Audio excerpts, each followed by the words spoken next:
Greetings to all the viewers. This is the concept called Basic Concepts of Chemistry. Only one question is discussed in this session.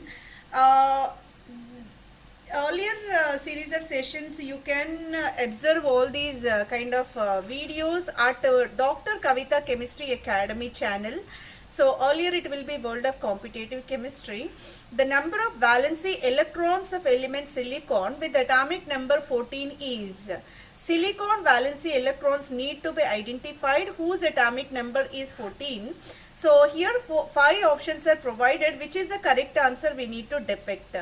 The correct answer will be 4 valency electrons will be resided. 4 valency electrons will be resided in the element silicon. That is option number 2.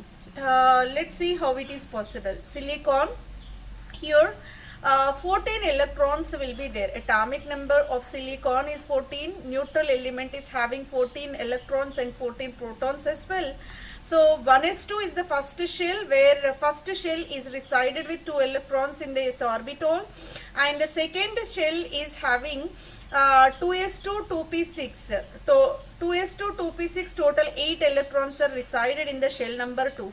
So if you go with the level number 3, at that condition you can find 4 electrons, right? So 4 electrons are present, 3s2 3p2. 3s2 3p2, these are called valency. Outermost electrons are called valency electrons, which are responsible for bonding. So that silicon has 4 valency electron is the correct answer. Silicon is the part of semiconductor.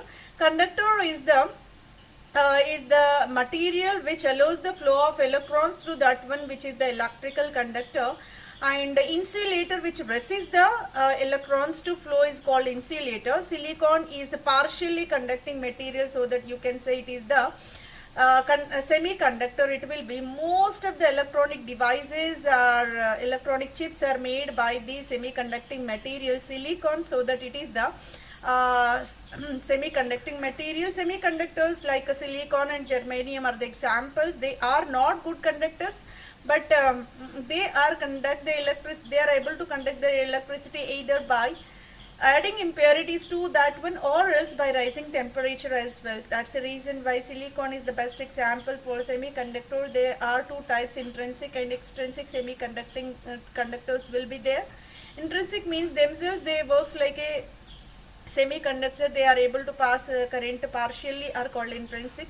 Extrinsic means by adding external impurities to that material, so that their conductivity will be raised. So those are called extrinsic semiconducting materials.